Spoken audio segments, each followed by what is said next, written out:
Oh, we're live. Welcome back, everybody. SRC 2024, Frisco, Texas. I've been having issues with the word Texas for some reason. April Hall, Storm Restoration, Contractor Summit. My man, Chuck Thokey. How you doing, brother? Man, I am so pumped to be here. Me too, man. Me too. Good we stuff. got the sales panel coming up. We've got Jim Johnson. We've got Dan Walrack on there. We have, this is just a star-studded panel. I love the way that that April has put these panels together this year. Yeah. It's definitely just the way that they put this panel together. We have just sales leaders all the way down to sales reps, sales champions, and sales coaches, all ready to answer all the questions that need to be asked. Yeah, no, I love that. And to touch on that a little bit more, I think the quality overall of the conference, man, is good. It's not about the quantity. I think it's more so about the quality of the vendors, the speakers, the breakouts, and the panels. I actually get to have the honor of sitting in on the expert panel. Yeah. April reached out to me. I thought it was an honor, a privilege to even be able to be invited to do something like that. And of course, she invited us to bring Behind the ToolBelt down here, and I'm super jacked. This is our first icebreaker of the week podcast for us, and I appreciate you coming on here, and I'm looking forward to listening to all the good stuff that you're going to have, up on your panel. And you have a keynote speaking or just panel?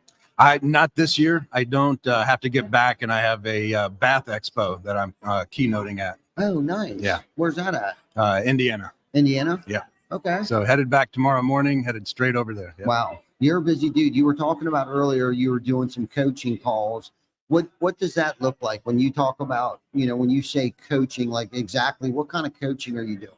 So we have foundational coaching. We have the sales leadership coaching where we're actually working with the owners and the sales leaders, as well as the sales reps. We're trying to kind of gear them up for what's going to happen in 2024. Okay. That's what we're getting right now. We're getting a huge influx of companies, very large companies that are looking to get their reps ready for what's about to happen. Okay. And when these companies, these very, very large companies, we just had a company that says, hey, we want to come to Top Rep. I said, how many reps do you have? He says, we have 1,800. I'm like, you're not coming to Top Rep with 1,800. Yeah. But again, they're getting ready for this year, getting their reps ready for this year. Wow. And, they're bringing us in to get to lead that charge. Okay. Because we have everything ready for what's going to happen in 2024. Yeah. It will be a different year than they've seen in the last 3 years. That's for sure. Everybody's kind of gotten lazy over the last 3 years. I think you're right. I call it the mirage. That's a whole nother topic that we probably should dig into a little bit. But I heard you say something about, sales leaders and salespeople. Is there a different kind of coaching or things that you're discussing with a sales leader than you are a salesperson? It really is.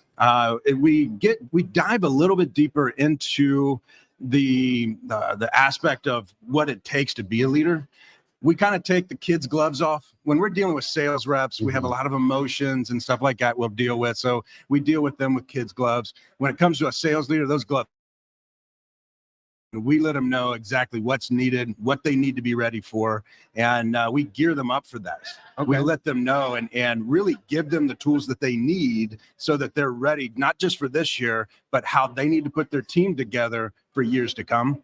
When we do sales coaching for sales leaders, we have a foundational piece that we put them through so they understand what it's like to be that sales leader. Mm-hmm. And then we start to gnaw away on some of the challenges that they face on a daily basis. Okay. Tell us a little bit about the tools that you're arming the sales managers or sales leaders with. So one of the things that we do is we'll take them through what we call a sales rep matrix. And we start to ask them about their sales reps. We put them into one of 4 quadrants. And then depending on where those quadrants are, where they are inside those quadrants, will tell us and tell them what they need to do with that particular sales rep, not just with their sales team, but that particular sales rep, what needs to happen so that they can put them into that upper quadrant. Okay. So you're okay. So what you're saying is so as individuals, not necessarily as the entire team. So why is that important? We manage the team, but we succeed through the individuals. Okay. You can't just take a look at the entire team and say, all right, guys, this is what we're going to do, because everybody is train differently. They learn differently. Love So that. we do have our sales meetings. We have our power hours that everybody's starting to do. But yet we pull them in individually to try to work on some of their strengths and weaknesses. When I say the strengths and weaknesses, so we're going to push their strength. We want them to understand what those strengths are and how to push that, but also they got to know what their weaknesses are. And most sales leaders and most sales reps don't know what their strengths are until we take them through that questionnaire. Okay. They have no idea what their true weaknesses are. So you're arming the sales leader with the knowledge to know what to look out for, somebody's to look for strengths and weaknesses and help them with their weaknesses. So give us an example of how that works. So when we look at a weakness, maybe it's that they have a hard time in the close. We have a lot of sales reps, and inside of big companies, inside of small companies, where what we find is that when it comes down to going past the price and getting into that controlled argument with the homeowner, most sales reps just don't have the stones to actually do it. And it's not about saying, hey, do you have the guts to stay in the fight? It's like, no. Because we do and we teach low to no pressure selling. And so when we help them to understand how to continue that conversation through leaded questions, through probing questions, through those solution-based questions, then they understand how to close that deal without totally having to go into an argument with the homeowner. Yeah. What do you think the biggest mental challenge is for a sales rep? Like, why do you think they struggle to close the job? Most of them are just lazy. They've gotten lazy over the last 3 years. All you have to do is show up the last 3 years. We get a lot of these folks and say, hey, and a lot of these coaches even, they'll say, hey, we've taken these companies and we've blown them up. Yeah. Well, just so you know, every company blew up in the last 3 years. Yeah, regardless if you did anything or not. So you're going to find out who the leaders truly are. Yeah. Because calm waters, that was last year. That ended last year. Right. So rough seas are ahead. Yeah. And the 20% of the companies that will survive going through 2024 will be those companies that are trained and ready for that battle that's ahead. Yeah. And it's funny you talked about that, because I feel like if you're a solid roofing business, you create your own economy. And staying out in front of things like this, that an election year, inflation, interest rate hikes, 2 wars, all of these things, one of those things, any one of those 5 things can affect the way that the economy functions. Well, now we have all 5. We have all 5 things. And like you said, I think in 2020, 21, 22, and 23, there's been a mirage. The government was giving a lot of people money. People were blowing up. But I feel like that's 2019, the end of 2019, the beginning of 2020, when the pandemic hit. I feel like that's when the recession hit. And the reason why I say that is because there were supply and demand issues. Okay. There was labor issues. If you found labor, they wanted too much. If you found materials, it was entirely too much. So as far as the roofing industry goes, that's where our inflation began. Now, what made that thrive is that there was a lot of money on the streets. But again, that's the beginning stages of a recession. That's where the mirage began. That's where people, a lot of roofing contractors went out and bought boats, bought houses, all the things that we probably shouldn't be buying as a roofing contractor. So now here it is, fast forward 2024, we're experiencing a global economic challenge, right? But I feel like, at least for TC Backer, and I don't want to talk about our stuff too much, but what I'm saying is that I feel like our recession began in 2020. We got through that. Fortunately, we were pretty liquid because our things were, pretty tight. But what we felt like we needed to do, instead of spending money on shiny objects, we doubled down on our marketing efforts. Okay. So through 2021, 2, and 3, we've been able to grow exponentially, not just because of the money that was out there, but more organically because of the retail model and going out and knocking doors and canvassing and doing those kind of things. Now, where the rubber's going to meet the road during an election year here, like you said, I think a lot of people got caught up in that hubbub, right? And I kind of lost track of kind of where I was going with that. But I think with the global economy, the way that things are, I think we're going to find out when the dust clears and the smoke settles of, who were the stronger companies and who weren't so strong. That's exactly right. Going into, because we had a launch pad, and those companies that use the last 3 years as that launch pad are doing very well. Yes. They used the money that they got. They didn't go out and buy all the expensive cars and all the stuff for themselves. They spent it in the building of their organization. And you can see the companies that did that. And you can see the companies that didn't do that. Yeah. But those companies that did invest in their team, not just in the sales team, but in the marketing team, the phone team, the production team, those folks that invested in those are the people that are going to stick around. Mm-hmm. Everybody else, they're going to just kind of go away. Yeah.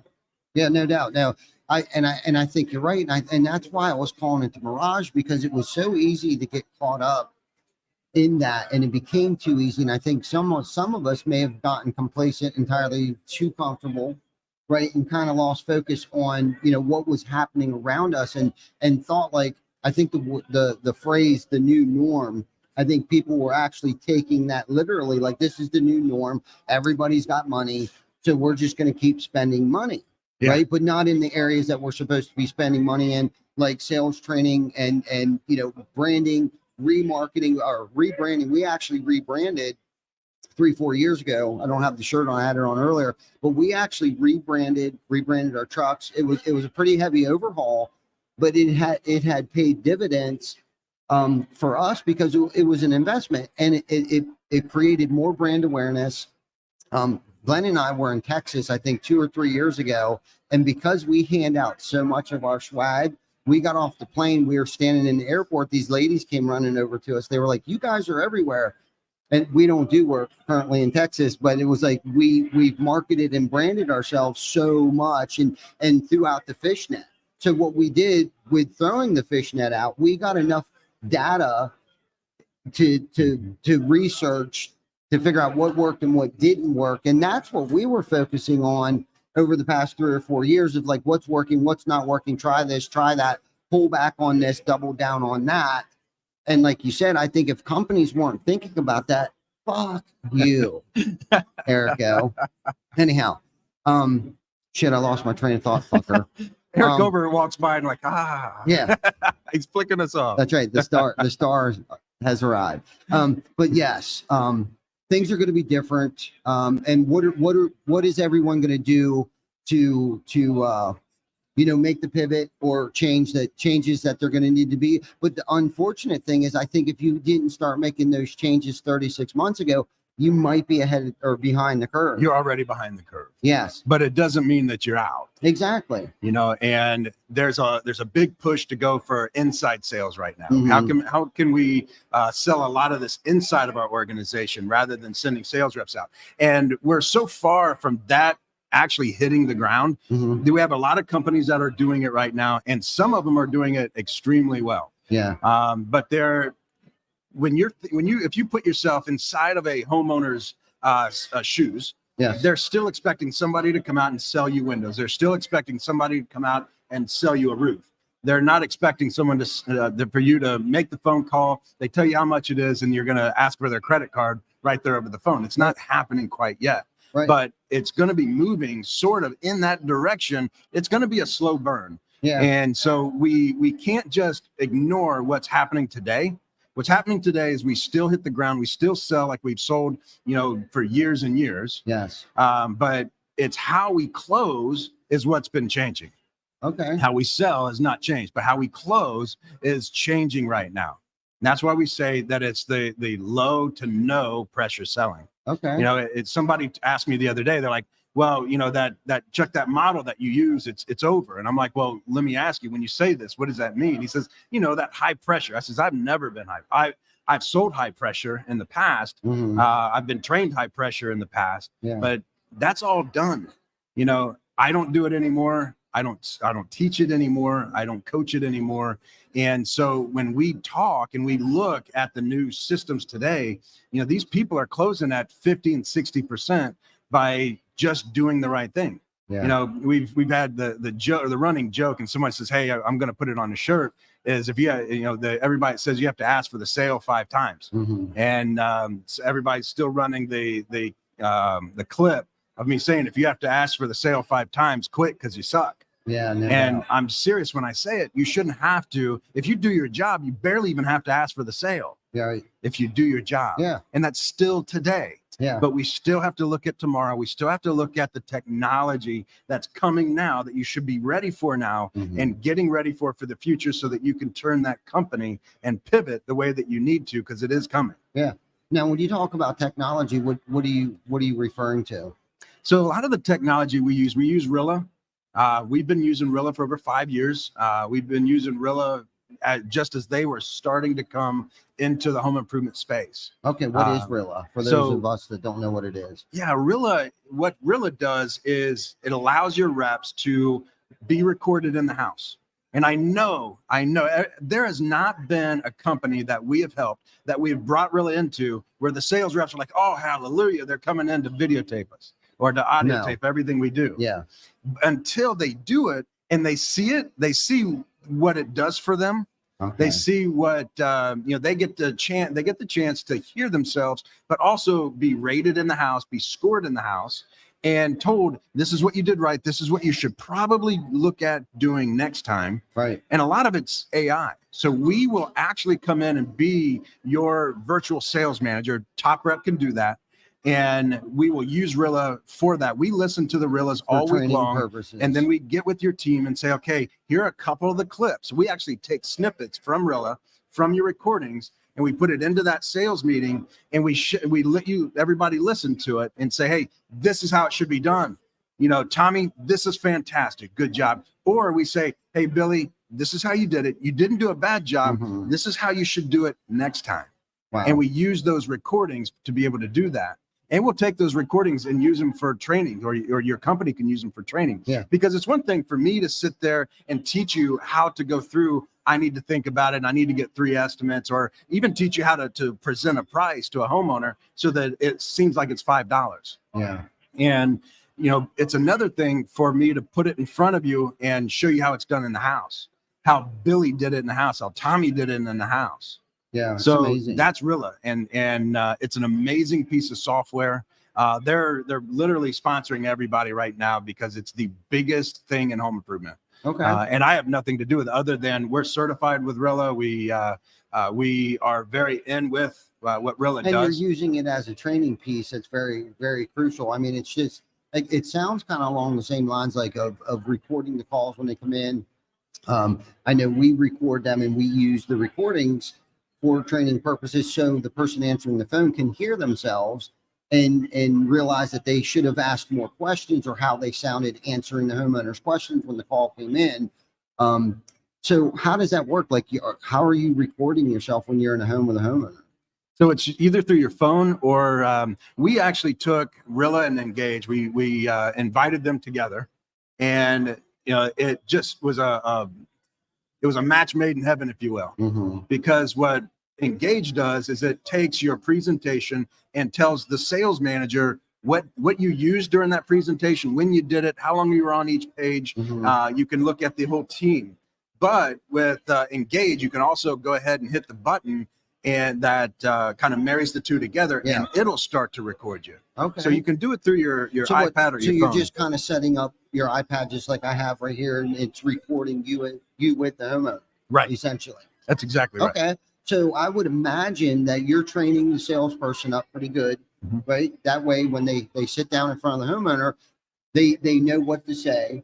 But what this will do is where they may have messed up or made a mistake, they can watch it and try to hone, I guess, their skill, right? It's almost like when a golf instructor is recording you in your golf swing. Now, I've never had that done. I've only watched it happen before, but I guess it makes sense to be able to do that. It's a training tool for you to go back and watch and see where you did good, right? You can kind of grade yourself. How did I do with this? How did I do with that?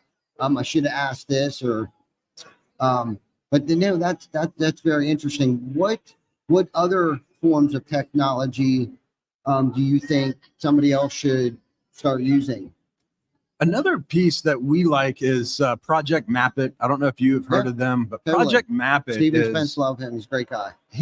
What they have, and they keep coming out with more and more, which most technology does. If they don't, then they're dying. But Project Map It is one that you truly have to. It's like Company Cam. Yeah.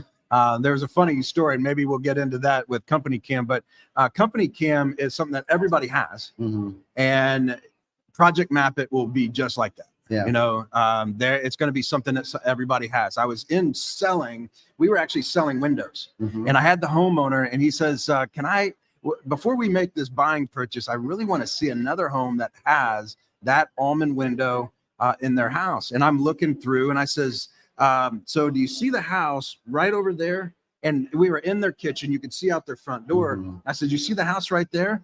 And I turned it around with Project Map It. It shows that we did that house, and it has almond windows. And the wife says, what else you got, honey? Or should I just go get the checkbook? And I says, why don't you go get the checkbook? I love that. I love that. We use Project Map It. It is, if you use it correctly, it's a good tool. It's amazing. Yeah, it's a great tool. It really is a great tool, and it's simple to use and implement. And I think that's where a lot of contractors might get thrown off too, because it seems like some things might seem like a lot of work, but I guess that's the difference between, you know, willingness to put in work and practice and train your team and reinvest in your team and into today's technologies, whether it's roofing, aerial measurement tools, whether it's hiring Chuck Thokey to come in and train your sales team. But I think the one thing is too, it's like, yes, we need to know how to, you know, close the deal, right? Figure out what the homeowner's pain points are, let them be the hero of the story. We all know that story. But I think most importantly too is like Joseph Hughes does such a great job. Yes, he does. Like making yourself become 5 Mile famous, right? Like first and foremost, like, yes, you can go out and knock doors, but like knocking doors doesn't always work. I mean, you can canvas areas, right? But that comes down to being maybe more so touch points, branding, and things like that. But like going out and in a retail model, and I think you're talking more so along the lines of retail. Yes. Right? Retail sales where the phone rings, you're marketing, you're branding, people are Googling windows near me, roofers near me. But if you're not investing in those types of things, whether it be billboards, whether it be canvassers, speaking of which, what is your thoughts on canvassing? Canvassing is still today the best form of marketing. Yeah. And people say, oh my gosh, things are changing. No, they're not. Yeah. They are absolutely not changing. They canvassed 30 years ago. They're still canvassing today. Yeah. Would you suggest, or both, would you suggest that the salesperson themselves are canvassing or should there just be a separate canvassing team? So I like the canvassing team because you can manage the canvassing team. But I also, if you can get your sales reps to canvass, get them out there. Yeah. No doubt. I love to teach a man how to fish, not give him a fish. I love that. That's one of my most favorite sayings of all time. So why I brought that up selfishly, I wanted to hear your take on canvassing, because currently we have implemented a training process where when you come in to be a sales associate for us, you have to canvass first for a while. We call it the incubation stage, where you come in because we don't want to just give people a fish. We want to teach them how to fish so they can eat for a lifetime. Right. So it's a no pressure situation. It can be 3 months, 6 months, 9 months.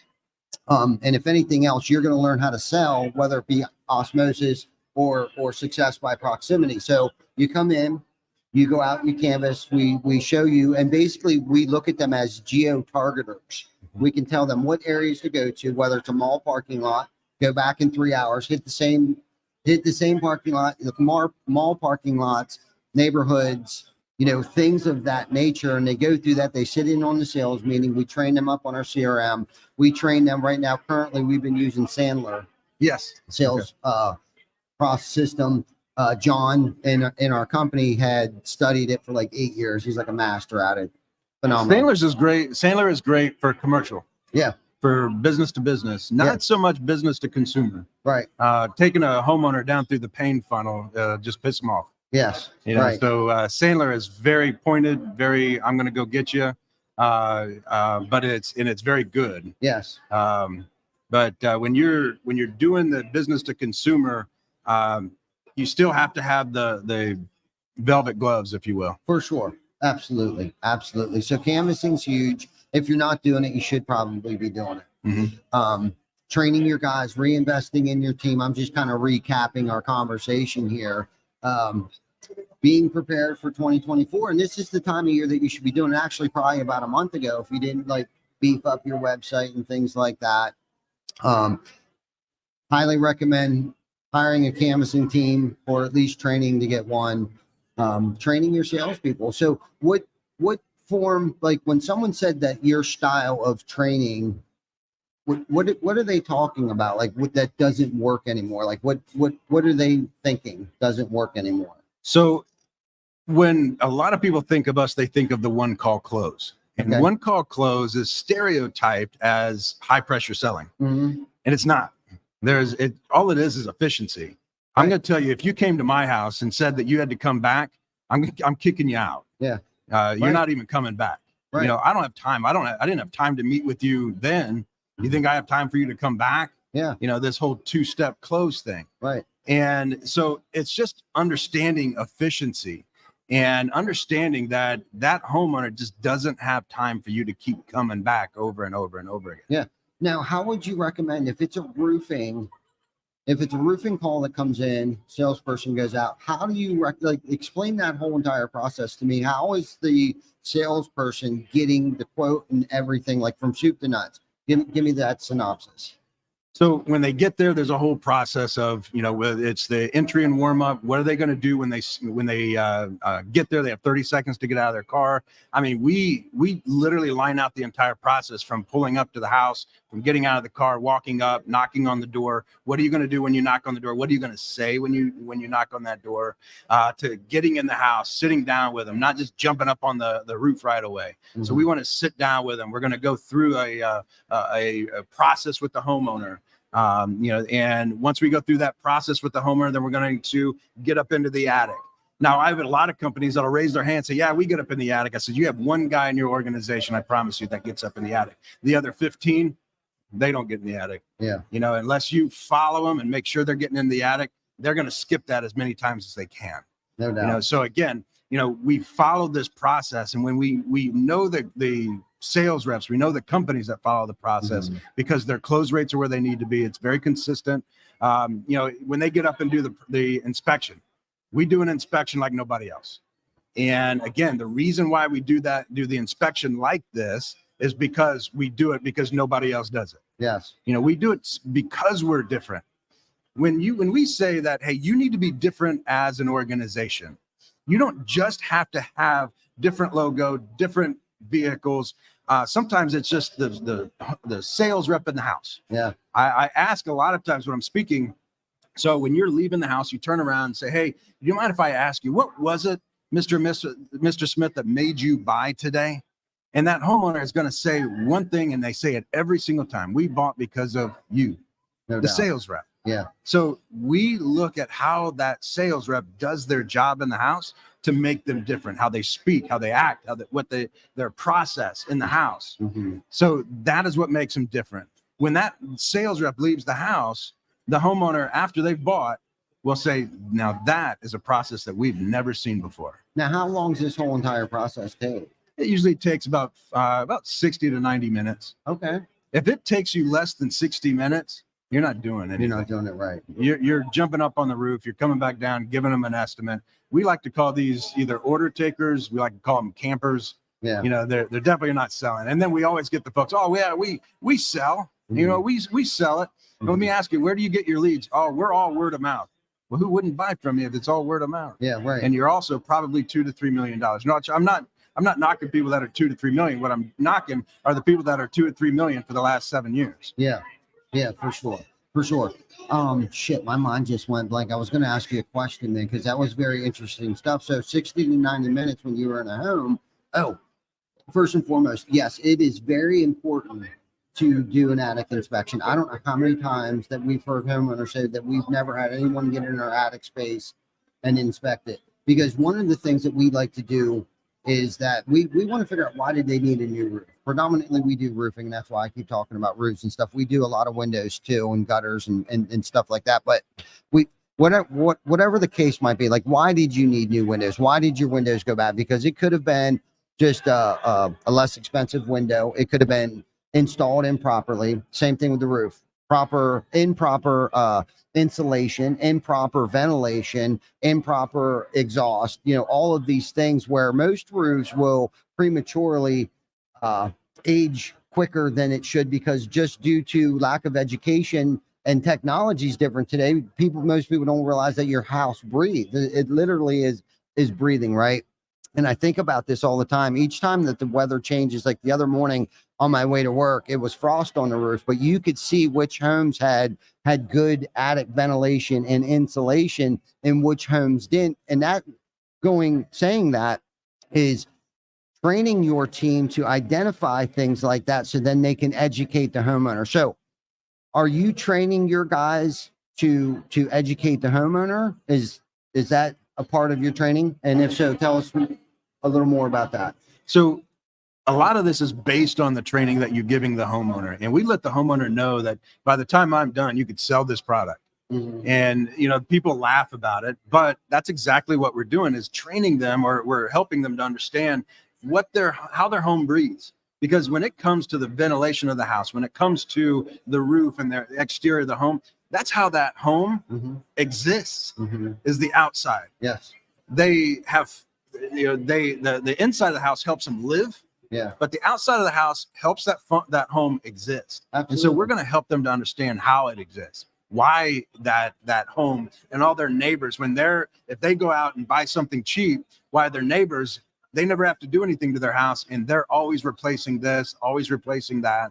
And so again, we're educating them on what it is that we know and what we see. Here's the biggest problem we have inside of the industry, is that 90% of the sales reps in the industry are what we call brochure reps. They know just enough that fits on the back of a brochure. Yeah, I agree. They don't know their warranties. Yes. They'll talk about a warranty just because their sales leader educated them on what the first few sentences on the warranty say. Yeah. But they don't know what the other, fine print says. So you're not of the thinking of the belief that, within 3 weeks, you should be able to have a salesperson trained up enough to go out and start closing jobs. In 3 weeks, you should be able to have a sales rep that closes their own jobs. Yeah. Oh, okay. If you have trained them correctly. Yeah, right. What I see a lot of times is you have sales leaders that don't have time to train. Yep. And so they'll train them a couple hours in the morning and then they get them out. Yep. Now, when I'm going to come in, and if I'm going to train my own reps, I'm going to train them from 9 to 4 every single day. Now, when I'm training for other organizations, because, we'll train for a couple of hours, we'll let them go out, and we'll have homework that we want them to do, be ready for the next day. Now, that may pull them and move that needle a little bit. Yeah. But if they're in my organization, and we want to train the trainer, more so than training your reps, we want to train the trainer. Okay. We want to train that sales leader on how to train the reps for 2 reasons. For one, it's going to be more sustainable, because when that sales leader trains the reps and not us, and you're going to sit here and think like, Chuck, you're one of those sales trainers. I train the sales leader more than I train the sales reps, because that sales leader is going to be sustainable. They can manage their reps more effectively when they know what the rep is supposed to do. Love that. We have sales leaders that have no idea how to sell in a house. They sold in a house once. We instilled this system, and they can't even use the system. And then they say, hey, what we're going to do is we're going to have you ride with the reps. They don't even know what they're looking at. Yeah. They're going to have them listen to real. They don't even know what they're hearing. Right. So we want them to know what they're supposed to be doing. So when we're training that rep or training that manager, they can actually effectively train their reps to be able to sell by themselves in 3 weeks. If your reps can't go out and sell by themselves in 3 weeks, find new reps, or find a new trainer, or find a new system. No doubt. Because they should be able to sell. I don't care if it's windows. I don't care if it's concrete, if it's roofing. Yeah. Yeah. No, that's a good point. I'll be honest with you. I'm going to push back maybe just a little bit, because I was in obviously a sales management position, and I guess maybe I was taking what you said out of context a little bit, but I would think it would take a little longer. The continuous education has to continue beyond. There is continued education, and they're never beyond done 3 learning. weeks. They're never done learning, but you're right. Yes. You know, they're not going to know everything there is to know about roofing in 3 weeks. No. Well, and especially because, and I'm sitting there, I'm playing this through my mind because it's like, what if you sell siding too, along with roofing? And siding, there's a lot more parts and pieces and components. So usually, typically, it's roofing gutters when somebody comes in, if they're not from our industry. And I would agree with you. About 3 or 4 weeks, you should definitely be able to teach them about our warranties, the underlayments, the difference between organic and synthetic felt paper and things like that. It doesn't take long, especially with the information that your manufacturer will provide you for your sales team, right? Like go home and like you said, if they don't understand the difference between organic or synthetic felt paper, then they're not doing their homework. Right. That they should be doing, and that you should probably be looking for other salespeople. That's why I keep looking at Glenn. When you saw me look over, I was looking at Glenn over there. Because he's a big stickler too, and his patients are probably, actually my patients probably a little more than his, because that's why he's out front now and I'm not anymore, because I'm a little more tolerable, or tolerant of salespeople when they come in.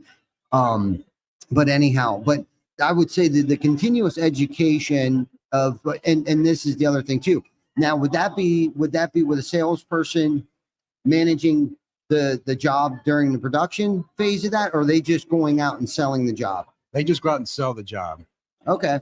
And then you would suggest having a production side taking care of the job and the build and things like that. Okay. And that's kind of where I was going to push back a little bit, because I'm sitting here playing this through my head. I was like, Jesus Christ, it would take a minute to the production side of things, ordering, scheduling, all of those and this things. should not happen. I don't care what organization you have. Yeah. A sales rep should not be doing that. Yeah. No, we agree too. We wholeheartedly agree that there should be a production side of things that are handling all production, and there should be a sales side of things that should be, and salespeople should be doing sales, and production side should be doing production side. So now, should a sales rep be on their jobs? Yes, they should, right, for many different reasons, but it's not so that they're managing the job. Right. There should be someone else that manages the job, but the sales rep should be there. Yeah, no, I agree too, because that's the face of the company. And that's like you touched on earlier. That's why the homeowner went with us, was because of them. So they should be there. They shouldn't just come in, do a cash grab. I call it the cash grab and not come back ever again.